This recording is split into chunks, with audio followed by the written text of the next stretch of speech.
Well, hello xenographers everywhere and welcome to another episode.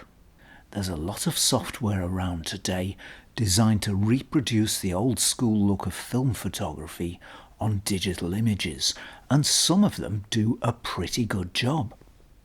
But good as some of that software is, I'd rather make images with a lens that can shoot that kind of look. Some vintage lenses can achieve a pronounced vintage look without the need for software, and today we're going to look at three that can do it straight out of the box from Orion, Fed and Ichizuka. They're fairly obscure and unusual lenses, but despite that, they're widely available. And here's the first of those lenses. It's the rather rare, somewhat enigmatic and very tiny Orion 15. This is another lens lent to me by viewer Derek Holmes, so many thanks for the loan, Derek. This is one of those rare things, a wide-angle lens for rangefinder cameras. There are others out there, most notably from Leica and Voigtlander, but apart from the 35mm Jupiter 12, this is the only wide rangefinder lens that I know of from the Russian manufacturers. It's a wide lens with a small maximum aperture, so it has inherently large depth of field. There's very little actual focusing to do, and the focus throw is a tiny 45 degrees. Apertures run from f6 to f22, and they're a bit fiddly to adjust. The knurled ring next to the front element ideally needs rather small fingers to turn it. This lens has good contrast and it can make some very striking images in both colour and black and white. Its representation of colour can be very striking, with rich, warm tones and strong saturation. Some of these images remind me of colour print film, strong, deep and resonant, rather like Kodacolor gold. Black and white images can be equally powerful, with deep, strong blacks, bright whites and greys with a hint of silver. The lens is very sensitive to light though. Catch it at the wrong angle, which is very easy to do, and contrast immediately washes out, sometimes across the whole of the frame, sometimes across only part of it. And images shot under these conditions have a very different character. Low contrast is one of the cues of the old school look, something we associate with it, but the way this lens does it, with light seeming to leak across the frame, kind of recalls black and white prints that have faded with time. Sometimes brighter elements in the frame seem to glow, usually a characteristic of older, uncoated lenses, not made since the 1930s, and this lends something of a pre-war look. I'm not sure whether this lens is coated or not, but if it is, the coatings are minimal and it certainly behaves like an uncoated lens. This lens can sometimes give heavy vignetting on digital cameras. Wide-angle lenses from the film days can sometimes cause this effect on full-frame digital cameras. I've never noticed it with other wides I've used, but this one certainly does it, and it adds yet another layer of vintage charm. Of course, the best way to get the old school look is to shoot old school, so with the Orion attached to a Zorky 1, I headed out for some rangefinder fun. The most obvious difference, pretty much immediately apparent, is the lack of any vignetting whatsoever. Corners are bright and light is distributed evenly across the frame. Images are lower in contrast, and the lowest contrast image, entirely due to my underexposing it, seems to best represent the look of older images. A little dust at the scanning stage helps too. This is a lovely little lens, small, light and unobtrusive, and it makes some unique, older looking images. It's not a common lens, but they are available, and a good one will cost around £150 to £200. It can make some very strong images, but it doesn't always. So for a day-to-day shooter, there are better choices out there. But if you want a lens with the vintage look baked in, so to speak, few will deliver it better than this. Our next lens is one of the best I know for creating the old school look. Its images look straight out of the 1930s because it's straight out of the 1930s. It's the original Uncoated Fed 10 50mm f3.5. This 1938 example is a beautiful little lens, rather more nicely made than the later Industar collapsibles. It's smaller too, and unlike those later lenses, this one will collapse on the Sony A7 without hitting the sensor. Whether or not it's a copy of the Leica Elmar is the subject of some debate. I suspect it is, or at least heavily influenced by it, but whatever the case, it certainly has similar characteristics. The focus throw is a fairly short 180 degrees with a nice handy focusing tab. Aperture values run from f3.5 to f18 using the old pre-war sequence of numbers, and this one's a bit fiddly to change too. There's a small tab concentric with the tiny front element, and on this example it's a bit stiff, so it probably needs cleaning and lubricating. Perhaps not surprising after 82 years. To say this is a low contrast lens is something of an understatement, and while it can produce strong and resonant images with good contrast, it usually doesn't. Its uncoated glass means it washes out easily with even a hint of light in the frame. Like the Orion 15, it glows as well, as light from bright areas leaches into darker ones.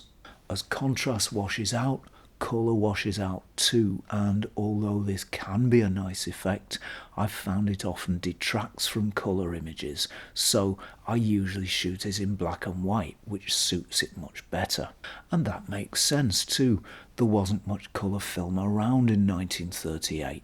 This lens was designed to shoot in black and white, and I think it does it really nicely. Older rangefinder lenses have certain limitations that help to dictate the aesthetic and to define the kind of images they make. Minimum focus distance, for example, is usually 3 feet or 1 meter, and for the vast majority of images from that time, nothing in the shot comes closer.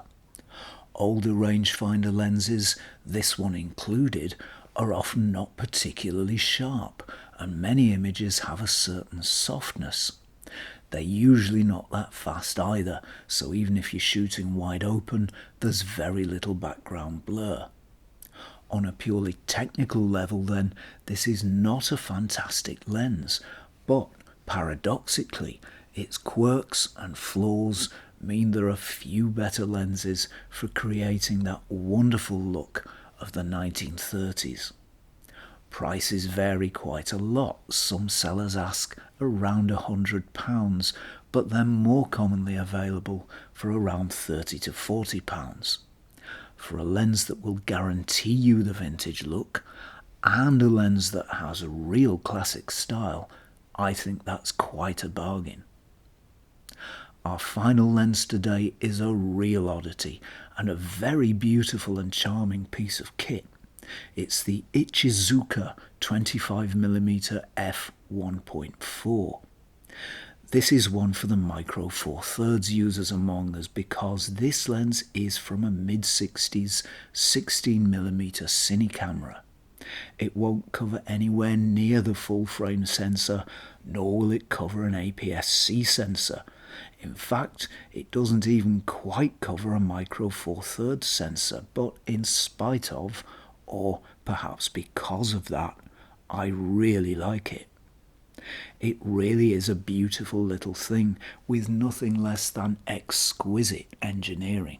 The focus ring is one of the smoothest, most precise I've ever used, as is the damped aperture ring. Apertures run from f1.4 to f22, and this lens has a C mount, in common with most 16mm Cine lenses. Although I knew there'd be some vignetting with this lens, I must admit I was initially a bit disappointed by just how much there was, but as I used the lens, it really grew on me. It's a very unusual effect, and it makes really unique images. It's most obvious if you're using the 16:9 aspect ratio, and 3:2 is only a little better. If you shoot in the square format though, it all but disappears. It's not so common now, but there was a time when the square format pretty much defined popular photography, as people snapped away on their Kodak box brownies, and most Polaroids shot in the past were square too. The square format is strongly associated with the old school look, and because of that, and the heavy vignetting, that's mostly how I shot this lens. Just as this lens is beautifully manufactured, it makes beautiful images too, with a lightness and a delicacy that give it a unique aesthetic signature. Contrast is strong, and it makes punchy and resonant images in both black and white and colour. Coatings must be very effective because it retains its contrast and doesn't wash out. There are occasional internal reflections, but I think that just adds to its charm. It has horrendous distortion, which, if you shoot brick walls, is very obvious, but it's not really visible in day-to-day photography.